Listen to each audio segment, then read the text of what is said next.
Bonjour et bienvenue dans ma série de capsules. Toi qui me découvres ou toi qui me suis depuis quelque temps déjà. Après avoir enregistré 4 capsules sur mon expérience personnelle, je continue par une série complète sur le thème de la communion que nous prendrons ensemble à la fin de chacune des vidéos. Alors, mets la vidéo sur pause là tout de suite, va chercher de quoi prendre la communion, ça peut être un morceau de pain, ça peut être un morceau de galette, un peu d'eau, un peu de jus de raisin ou de vin. Les éléments, en vrai, ne sont pas ce qui est important. Le plus important, c'est ton cœur. On en reparlera plus tard dans d'autres capsules. Donc, capsule 1, clac! Alors, je ne sais pas toi, mais pour moi, pendant des années, le partage du pain et du vin dans l'église était comme un acte qui était complètement dénué de sens, de vie, car c'était trop rituel. J'entendais les mêmes choses dimanche après dimanche, qui ne m'éveillaient pas grand-chose, je dois bien l'avouer, et qui faisaient que je passais totalement à côté du sens dynamique et actuel que contient ce commandement donné par Jésus, malgré le fait que je l'apprenais tous les dimanches avec le plus grand sérieux du monde. Jésus lui-même a pris la Sainte Seine juste avant de commencer tout ce processus qui l'a mené à la croix, ce qui montre bien la dimension vitale et importante de ce geste. Cet acte est donc central à la vie chrétienne, j'en suis persuadée. Et pourtant, beaucoup ne savent pas la raison de la prise de ce repas le dimanche et le prennent un peu comme une habitude. De plus, c'est malheureusement quelque chose qui est souvent mis de côté quand, pendant le déroulement du culte, il y a un manque de temps. Et à plusieurs reprises, dans mon expérience personnelle, en fait, pendant les longues années de maladie que j'ai vécues, le Saint-Esprit m'a poussée à prendre la communion seule avec lui dans mon appartement, alors que j'étais en grande souffrance physique et morale, ou même à la prendre à l'église, alors que j'avais décidé de me tenir à part, car ne me sentant pas digne de la prendre ce jour-là. À chaque fois, le Saint-Esprit me disait « Ne te prive pas, Sylvie. C'est pour des moments de faiblesse tels que celui-ci que prendre la communion est important. Viens chercher la force dont tu manques maintenant. Ma puissance est mise à ta disposition, elle est à toi. Alors viens te nourrir de cette puissance en prenant la communion. Tu la prends avec moi, tu n'es pas toute seule. » En fait, le Saint-Esprit m'a complètement bousculée dans mes croyances concernant la communion et m'a montré qu'il y avait bien plus encore que de la prendre seulement une fois par mois le dimanche, voire une fois par semaine avec l'Église. Alors j'ai demandé au Seigneur de me donner plus d'explications, j'ai voulu comprendre. Et c'est comme ça que j'ai commencé à étudier ce thème et à découvrir en le vivant par moi-même. En lisant le passage de Jean 6 où Jésus parle de manger son corps et boire son sang, parole choquante, si on ne lit pas les versets qui suivent, où Jésus nous dit alors que ces paroles qu'il a prononcées sont esprit et vie, j'ai compris que pour entrer pleinement dans le sens de cet acte, j'avais besoin avant tout de comprendre de quoi j'étais faite. En effet, nous oublions trop souvent, ou nous ne prenons pas en compte le fait que nous ne sommes pas que des êtres humains. Nous avons cette expression qui dit « Oh, mais je ne suis qu'un être humain après tout » pour justifier nos limites. Mais cette expression est fausse en fait, car je ne suis pas que cela, et toi non plus. En tant que chrétien, né de nouveau, tu n'es pas qu'un être humain. Tu vis dans un corps, c'est ton apparence, c'est vrai, mais tu as aussi une âme. Et surtout, tu es un esprit comme Christ est esprit. Dieu m'a fait à son image, il est 3 en 1, et il m'a fait moi aussi 3 en 1.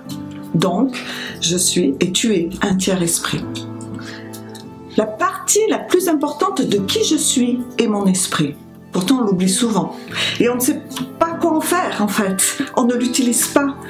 Pourtant, c'est cette partie esprit en moi qui est revenue à la vie, et non la partie âme, ou même mon corps, malgré le fait qu'elles soient impactées. On le voit dans le verset de 2 Corinthiens 5,17, si quelqu'un est en Christ, il est une nouvelle créature. Les choses anciennes sont passées, voici, toutes choses sont devenues nouvelles.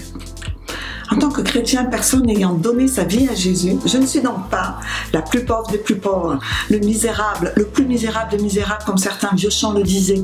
En fait, je suis rien sans Christ, c'est vrai. Mais quand Christ vit en moi, alors je ne suis pas rien, mais je suis tout et je suis capable de tout. Et la communion, où Jésus est présent en esprit, c'est un acte qui vient renouveler mon esprit, car je me rappelle que je n'ai plus rien à faire pour être justifié et pardonné. C'est fait. Je suis au bénéfice de la croix. J'ai tout reçu en héritage. Je suis comme Jésus. Je suis esprit comme il est esprit. Il vit en moi avec toute sa puissance. Donc toute sa puissance est à ma disposition. On ne le réalise pas assez souvent. Et je viens me nourrir d'une alimentation spirituelle à laquelle seuls les chrétiens nés de nouveau ont accès pour leur vie ici-bas. Alors j'ai demandé un jour à Jésus de me montrer dans quel but nous pouvions utiliser cette superpuissance lorsque l'on prenait la communion. Concrètement, que représentait cette puissance qu'il mettait à notre disposition sur cette table? Et voici ce qu'il m'a répondu et qui m'a aidé à comprendre. C'est la force physique dont tu as besoin pour affronter une certaine situation. C'est la force émotionnelle qui te manque. C'est l'endurance dans une situation qui en demande. C'est la paix et la joie dans une situation où humainement, tu devrais t'effondrer et même entrer dans la dépression et ne pas te relever.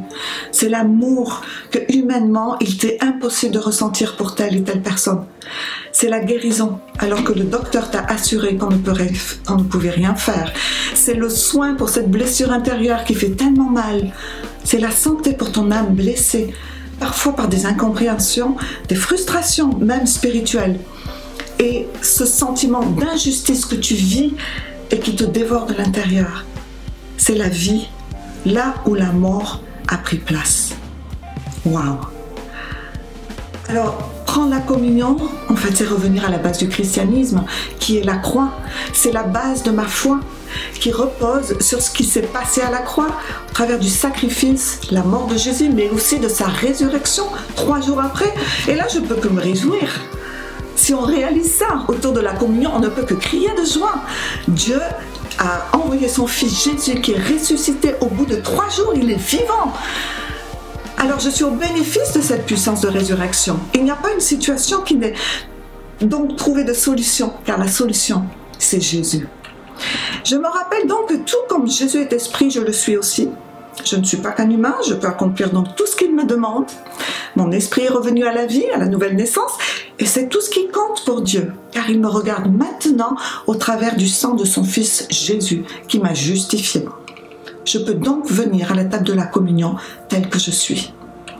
Il est l'hôte du repas. Jésus est là pour m'accueillir à bras ouverts, et il me donne en fait un rappel visuel de son évangile. C'est donc un moment pour venir le rencontrer lui dans une journée occupée, remplie d'inquiétude, peut-être comme en ce moment, replacer mon regard sur lui alors que je suis perturbée, replacer mon regard sur la croix, base de ma foi. Et en faisant cela, en fait, je ne peux que l'adorer en réalisant qu'en lui, j'ai tout. Je suis à lui et lui est à moi. Et c'est un acte d'adoration totale. En fait, la communion a 2 dimensions. Une qui est horizontale avec le corps de Christ, qui est l'Église, représentée par des hommes et des femmes, et verticale avec Jésus lui-même et la Trinité. Donc je peux la prendre avec le corps de Christ, lorsque je suis avec d'autres chrétiens, mais je peux aussi la prendre seule, avec la Trinité qui m'accompagne dans cet acte. Au fil des siècles, en fait, le prêtre et puis le pasteur ont pris une trop grande place dans cet acte de prise de la communion, ce qui fait qu'on ne pense jamais la prendre seule. Pourtant, à aucun moment dans la Bible, il n'est dit que s'il n'y a personne avec toi, s'il n'y a pas un prêtre ou un pasteur, tu ne peux pas la prendre.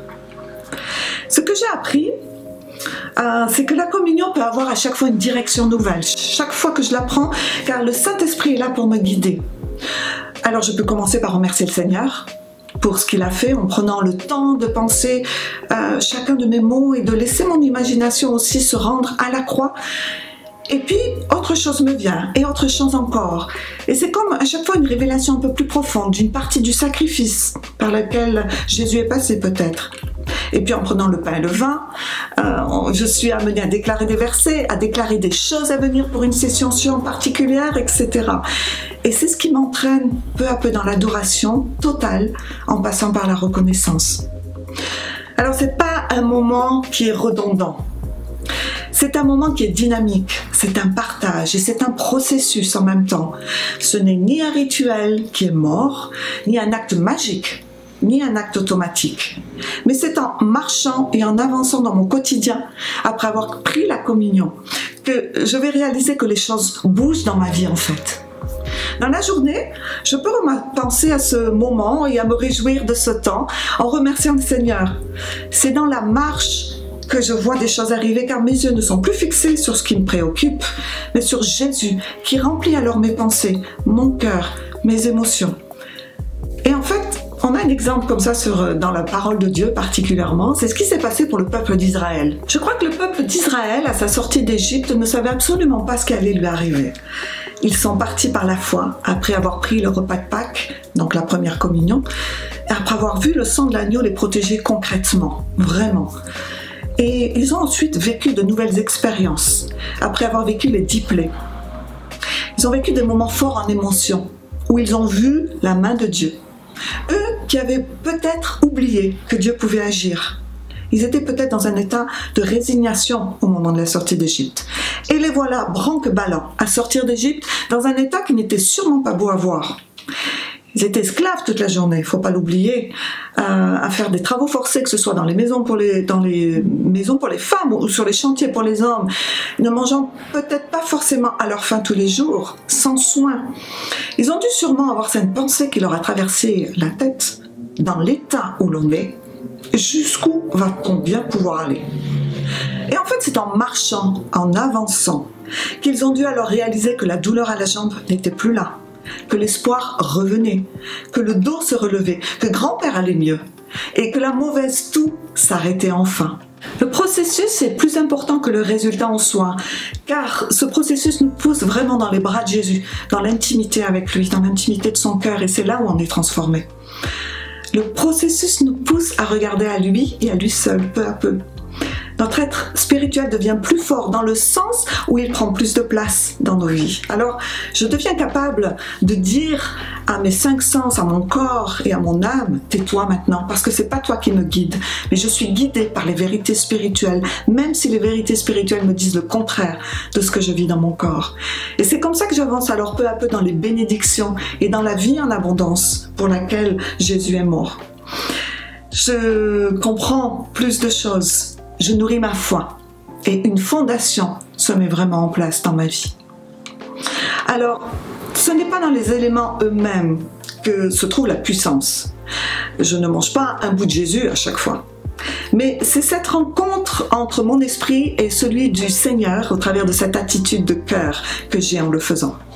Donc la puissance ne se trouve pas dans le pain et dans le vin, et c'est pour ça que peu importe ce que je prends pour représenter le corps et le sang de Jésus, l'importance n'est pas là, mais l'importance est dans la responsabilité que j'ai, qui est la mienne, qui est la tienne, et qu'on a souvent mal comprise, et que moi j'ai vraiment mal compris au départ. J'ai cru qu'il fallait en fait être sans péché, être presque parfaite, sans aucun problème quand je venais prendre la communion.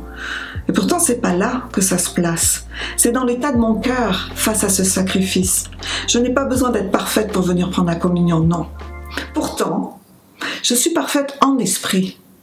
Et c'est ça qui est important de savoir. C'est tout ce qui compte pour Dieu. Il me regarde au travers du sang de son Fils Jésus, son Fils mort et ressuscité pour moi. Pour le reste, il me dit, je sais qui tu es parce que c'est moi qui t'ai créé, je sais que tu es humaine, alors laisse-moi t'aider. Alors, après cette courte introduction, j'espère t'avoir donné, en tout cas, envie de m'accompagner le temps de quelques capsules sur la découverte ou la redécouverte, peut-être, de la communion. Depuis plus d'1 an, tout autour de la Terre, le Seigneur est en train de remettre cet acte au centre de nos vies, partout. Hommes et femmes se sentent pressés de reprendre cet acte au quotidien. Ce n'est pas anodin. Dieu est en train de nous repousser à nous recentrer sur lui et sur la croix, et il le fait par amour. Si tu as accepté Jésus comme ton sauveur personnel et si tu le veux bien, alors sans plus attendre, nous allons prendre la communion ensemble. Alors tu peux répéter après moi, si tu le désires, en mettant sur pause à la fin de chacune de mes phrases. Je viens, Seigneur, dans une attitude humble de quelqu'un qui veut découvrir plus sur ce principe spirituel de la communion. J'ai besoin de toi dans ces temps particuliers. Merci Seigneur pour ce sacrifice à la croix. Merci parce que tu es mort pour moi. Merci pour cet échange opéré à la croix. Et même si je n'ai pas toujours compris, ou si je ne comprends pas pour l'instant, je viens dans une attitude d'obéissance, car je crois que tu es bon, et que si tu m'as donné ce commandement à suivre concernant la prise de ces éléments, alors c'est parce que c'est bon pour moi. Je veux le comprendre. Et je veux t'obéir. Alors je déclare que je suis ta fille, que je suis ton fils. Je déclare que tu es un bon papa et je te remercie pour la puissance de la croix que tu mets à ma disposition dans ma situation. Et là, tu peux nommer particulièrement les situations qui sont lourdes sur ton cœur. Je mange tout ce qu'il y a de bon dans ton corps et je mange ta vie contenue dans ton sang. Mange maintenant ce bout de pain et ce peu de vin que tu as, ce peu de jus de raisin et sois béni.